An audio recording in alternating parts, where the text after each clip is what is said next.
বান্টি,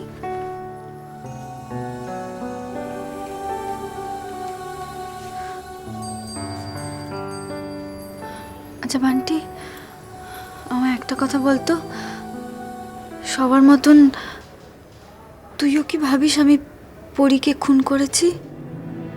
বল না রে, তুই তুই কি ভাবিস বল না।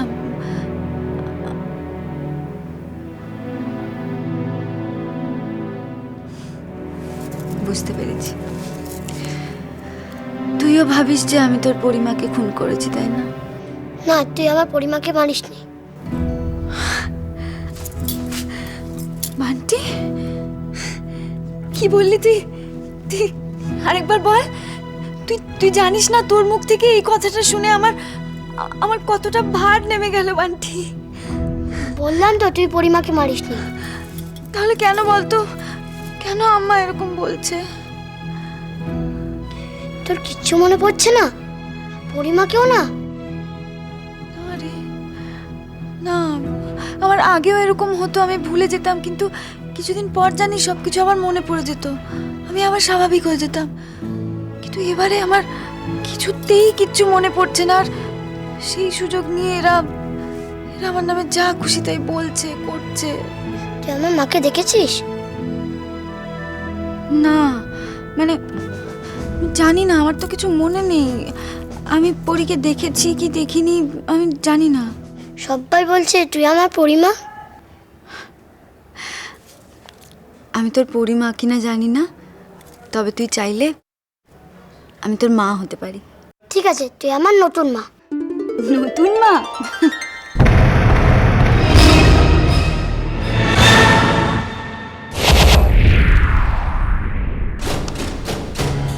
কি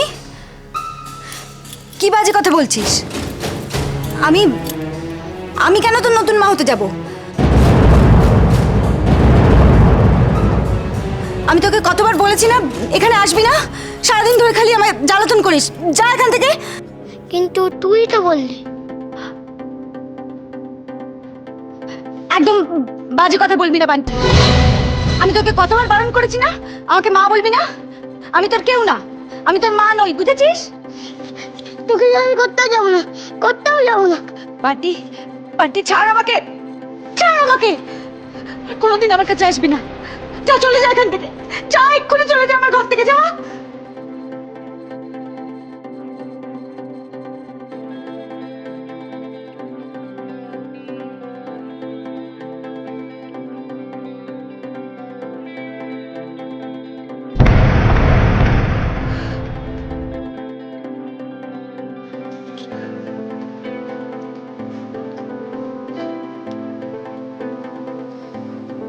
আমি যা করলাম তোর ভালোর জন্য করলাম বান্টি, তুই আমার ভুল বুঝিস না। এগুলো সব আমার মুখের কথা, মনের কথা নয় রে।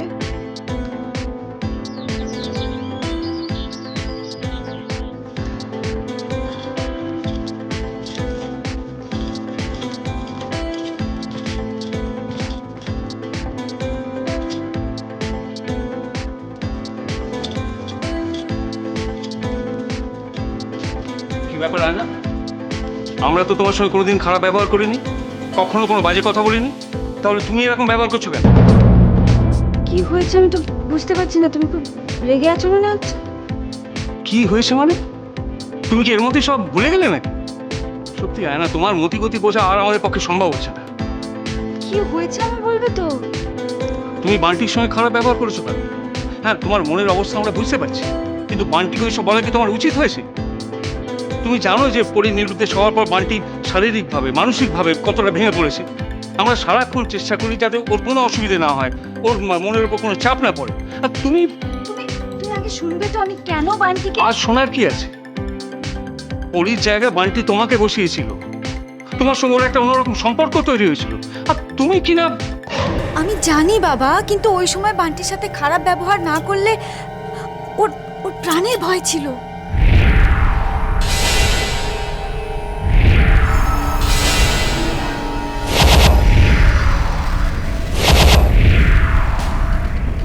তার মানে বান্টি প্রাণের ভয়?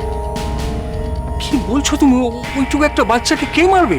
না, তার মানে এটা দাঁড়ায় যে আজ না হোক কাল আয়না শ্রীলা শাস্তি হবে, তাই তো? শ্রীলা আমার স্ত্রী, তাই ওর ব্যাপারে ভাবনা চিন্তাটা আমাকেই করতে দিন। আয়নাও আমার পুত্রবধূ, এটা ভুলে যেও না। প্লিজ প্লিজ প্লিজ, এখন যে এই সম্পত্তির কথা শুনেছেন অমনি। এই, মুখ সামলে কথা বলো বলে দিলাম। আস্তে কথা বলুন।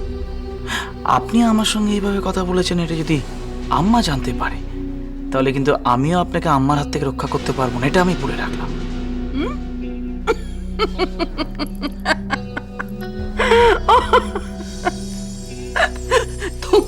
তোমার মতন একটা চুনোপুটি আমাকে ভয় দেখাবে আর আমি ভয় পেয়ে যাবো, এটা বুঝি তুমি ভাবলে? হ্যাঁ, এটি শোনো, তুমি না আমার হাঁটুর বয়সী, বুঝেছো? কাজে একদম চালাকি করবার চেষ্টা করবে না। আপনার সঙ্গে কথা বলতে আমি একটু ইন্টারেস্টেড নই, থ্যাংক ইউ। আরে দাঁড়াও দাঁড়াও, অত তাড়াহুড়ো করে পালাচ্ছ কোথায়? হ্যাঁ, এই যে শোনো, তুমি যে একটা 1 নম্বরের চোর না, সেটা আমার অনেক দিন আগে সন্দেহ হয়েছিল, বুঝেছো? বেশ, তাহলে বিশাখার সঙ্গে চক্রান্ত করে আমাকে এ বাড়িতে থাকতে দিয়েছিলেন কেন? তার কারণ আমার জানার দরকার ছিল যে আয়না কে, কারণ সেই সময় আপনার সম্পত্তিটা দরকার ছিল, তাই না? আসলে এই সব কিছুই হচ্ছে সম্পত্তির জন্য। উইলে লেখা আছে যে আমি যদি কাউকে দত্তক নিই, আমার অবর্তমানে সে আমার সমস্ত সম্পত্তি পাবে। আর এই বাড়িতে আমার আর বান্টির মধ্যে যে সম্পর্ক, সেটা দেখে কোনোভাবে আমার মনে হয়েছে যে আমি বোধহয় কখনো বান্টিকে দত্তক নিতে পারি। সেইটা ভেবেই আমাকে ডিরেক্টলি আম্মা কিছু বলেনি, কিন্তু ঘুরিয়ে পেঁচিয়ে বলেছে যে বান্টির ক্ষতি করতে পারে। আর সেই জন্যই আমায় বলেছে 90 দিন বান্টির সঙ্গে কোনো যোগাযোগ না রাখতে। বুঝলে তো কেন আমি বান্টির সঙ্গে খারাপ ব্যবহার করতে বাধ্য হয়েছিলাম?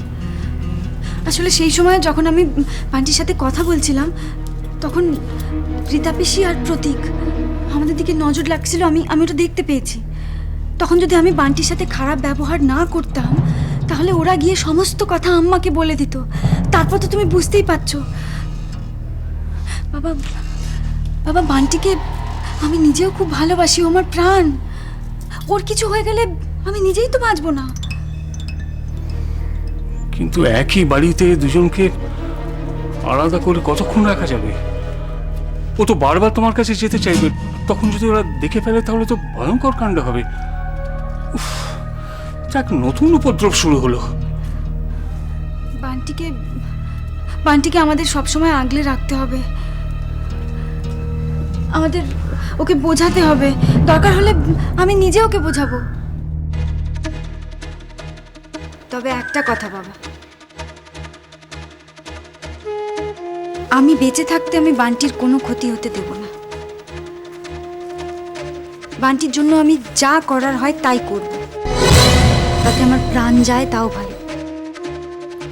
দেখো প্রতীক, আমার জীবন ছাড়া আমি সব কিছু বাজি রাখতে রাজি আছি, কিন্তু আয়নার যদি শাস্তি হয় তাহলে সম্পত্তির কি হবে সেটা একবারও ভেবে দেখেছো? হ্যাঁ, আমিও তো সেটাই ভাবছি। আচ্ছা, উইলে কি এমন কিছু লেখা আছে যাতে আম্মার উপকার হতে পারে? কই না, তেমন কিছু তো শুনলাম না। তাহলে শ্রীলা পুরীর খুনের ব্যাপারে শাস্তি পেলে কি হবে, সেসব নিয়ে আম্মা কিছু বলেছেন? খুব চালাক না আমার পেট থেকে কথা বের করা। কি হলো, হঠাৎ করে চুপ করে গেলেন কেন? না, ভাবছিলাম যে আম্মা তো খোলসা করে কিছু বলছেন না। না, বলতে হবে, আমি গিয়ে আম্মার সাথে কথা বলবো।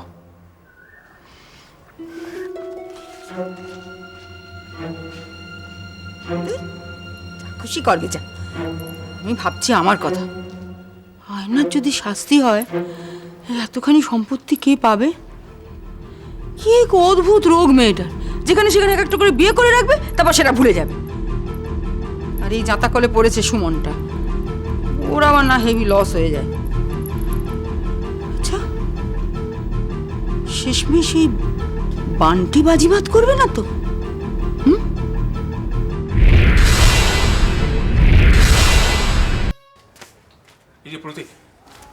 আম্মা কোথায়? কেন বলুন তো, আমাকে কি দরকার? সেটা যদি তোমাকেই বলা যাবে তাহলে আর আম্মার খোঁজ করবো কেন? সব ব্যাপারে নাক গলানো তোমার একটা অভ্যেস হয়ে যাচ্ছে। কোথায় আম্মা?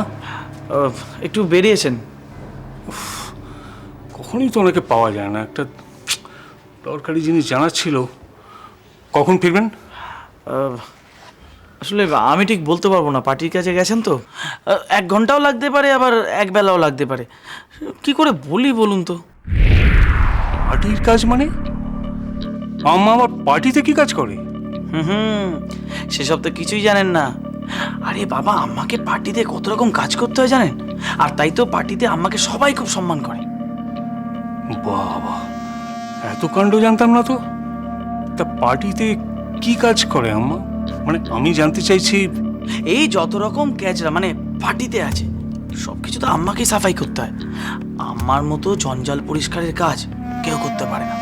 এই ধরুন, কাউকে বদল করতে হবে, কাউকে কোথাও পাঠাতে হবে, কেউ ঝামেলা করছে, কেউ আর বুঝেও বুঝছে না, কেউ বেগরবাই করছে, সবাই আম্মার কাছে একেবারে টাইট। আমার সব কিরকম গোলমাল হয়ে যাচ্ছে।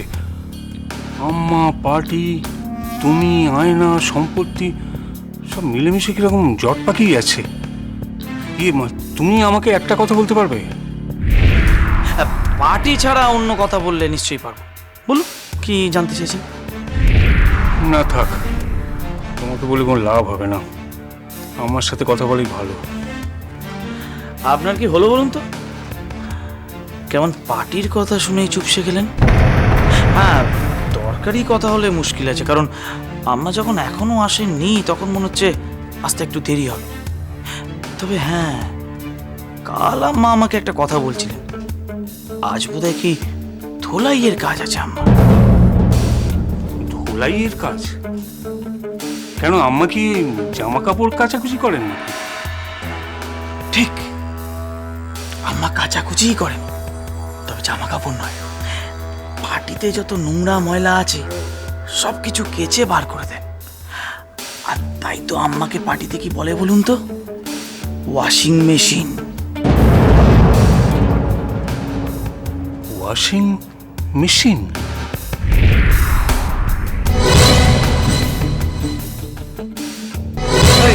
একদম অশিক্ষিত মেয়েদের মতো তুই তরকারি করবি না। 100 বার করবো, 1000 বার তুই তুকারি করবো, নাহলে কি করবো? হ্যাঁ, তুই তুকারি করবো না তো কি আপনি আগে বলে তোকে পুজো করবো? লজ্জা করে না? লজ্জা করে না? ইতর লোক একটা, অফিসের ব্যাগে মেয়েদের ব্লাউজ পাওয়া যায়, আবার তুমি অশিক্ষার কথা বলছো? একদম বাজে কথা বলবি না। সমস্ত তোমার মাথা দিয়ে তৈরি, সমস্ত তুমি বার করেছো। আচ্ছা আচ্ছা, তুমি তো আকাশের সঙ্গে ওপেনলি অফিসে বসে নোংরামি করতো। যখন দেখলে সবাই সেটা ধরে ফেলছে তখন তুমি কি করলে? ওর সিঙ্গল রুম ফ্ল্যাটে গিয়ে উঠলে। এই! একটাই ঘর, সেখানে একটা ঘরে একটা খাটে। চি, ভাবতে আমার ঘৃণা করছে। ঘেন্না করছে? ও, তাহলে তোরও ঘেন্না হয়? হ্যাঁ, ঘেন্না হয় তোর? আর তুই কি করিস? তুই কি করিস? অফিসের নাম করে হোটেল বুক করে মেয়েদের নিয়ে, লজ্জা করে না? আমি অফিসে থাকি না অন্য কোথাও থাকি, যেন আমার অফিসে খোঁজ করলে তুমি টের পেয়ে যাবে। আচ্ছা আচ্ছা, তাহলে তো খুব ভালো। অফিসের চেম্বারে নোংরামি হচ্ছে। বাবা, তুমি তো দেখছি পাকা খেলো। হ্যাঁ, তা তো বলবেই। চোরের মায়ের আবার বড় গলা। লজ্জা করে না তোমার? তোমার সঙ্গে তো একদিন আকাশের যদি দেখা না হয়, কথা না হয়, 50টা মিসড কল আসে। আমি নিজের চোখে দেখেছি। তুমি আবার আমার ফোনটা নিয়ে অফিসে যাও, ভাবো আমার কতগুলো মিসড কল এসে তুমি দেখবে। না না না না, তোর তো মিসড কল আসে না, সরাসরি ফোন আসে। বিশাখা তো তোমাকে সরাসরি ফোন করে বলে অফিসের ব্যাগ থেকে ওই ব্লাউজটা লুকিয়ে রাখতে, যাতে কেউ জানতে না পারে। তুই আবার শাট আপ! আর একটা কথা বললে আমি না। কি করবি? কি করবি তুই? ক্ষমতা থাকলে কর কিছু। কি করবি তুই? কাকে ভয় দেখাচ্ছিস? আমি ভয় দেখাচ্ছি না, আমি একদম সরাসরি থ্রেট করছি। আরে যার কোনো পিতৃ পরিচয় নেই সে আবার বড় বড় কথা বলে। এই, এই, জিভ টেনে ছেড়ে দেবো তোর। আমার বাবা মা তুলে একদম কথা বলবে না, তুমি একদম কথা বলবে না। আবার- তোর ফ্যামিলি কি? আবার বলছি, আমার ফ্যামিলি তুলে কোনো কথা বলবে না। একদম ঘাড় ধরে বাড়ি থেকে বার করে দেবো। হাত ধরে বাড়ি থেকে বার করে দেবে? করে দেখ, আমি সোজা থানায় যাবো। তারপর কোমরে দড়ি বেঁধে হিড় করে টানতে টানতে যদি থানায় না নিয়ে যেতে, আমার নাম শতরূপা। তার আগে আমি তোকে লকআপে পুরবো। ব্যভিচারের দায় আমি তোকে লকআপে পুরবো। আকাশের সঙ্গে অনেক রকম বদমাইশি করেছে, তার সমস্ত প্রমাণ আমার কাছে আছে। কিন্তু বিশাখা তোমার তুলনায় তো দেবী, তোমার তুলনায় দেবী। ও হ্যাঁ হ্যাঁ, বিশাখা তো দেবী হবেই। তবে কি জানো তো, ও দেবী নয়, ও মনসা দেবী। আচ্ছা, কি পেয়েছো? কি পেয়েছো শরীরে যে ওকে দেবী বলে মনে হচ্ছে তোমার? যা পেয়েছি সেটা তোমাকে আমি বলবো না। বিশাখা তোর থেকে অনেক ভালো, ও অনেক ভালো তোর থেকে। ও অ্যাটলিস্ট ওপেনলি নিজের মনের ভাবটা গোপন করে না। ও সবাইকে বলে, সবার সামনে বলে যে ও আমাকে ভালোবাসে। ও তোমার মতো আমার সঙ্গে কখনো তঞ্চ কথা করেনি। তঞ্চ কথা করেনিস? লম্পট ইতর! যা না, যা যা যা যা যা বিশাখার কাছে যা না, যা ওকে ফোন করে বাড়িতে ডেকে আন না। হ্যাঁ যাবো তো, যাবো। আমি বিশাখাকে বিয়ে করব, তোর চোখের সামনে আমি বিশাখাকে বিয়ে করব। আমি বিয়ে করবো। আর বিশাখা তোর মতো এরকম নোংরা নয়, অসভ্য নয় যে ও এই বাড়িতে এসে উপস্থিত হবে। আমি বিশাখাকে বিয়ে করে প্রমাণ করব তুই কতটা অসভ্য, তুই কতটা নোংরা চরিত্রের মেয়ে। আচ্ছা, আমি নোংরা চরিত্রের মেয়ে? অফিসে যাওয়ার ঠিক আছে করেছে অফিসে যাওয়া। কখন টাইম দিয়েছিস ওকে? কখন টাইম দিয়েছিস তুই ওকে? হ্যাঁ, আবার আমি বলছি, আমার অবর্তমানে বিশাখা কখনো এ বাড়িতে আসবে না। আমি বারবার বলছি তোমাকে, তুমি আমাকে প্লিজ প্রভোগ করো না। ঘাড় ধাক্কা মেরে বাড়ি থেকে বার করে দেবো আমি তোমাকে। বাড়ি থেকে এই তো যাও যাও, তোমার সাধের বিশাখা এসেছে। যা যা যা না যা।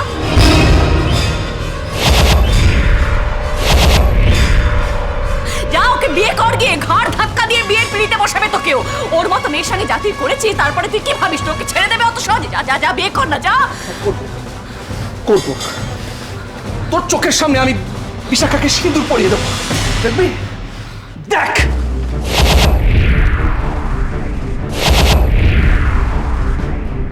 যত দোষ আমার আর বিশাখার না, যত দোষ আমার আর বিশাখার। বেশ তো, তোর কথা অনুযায়ী তো আমরা তো বিয়ে করেছি, তো আবার বিয়ে করছি, আবার তোর চোখের সামনে বিয়ে করছি। দেখ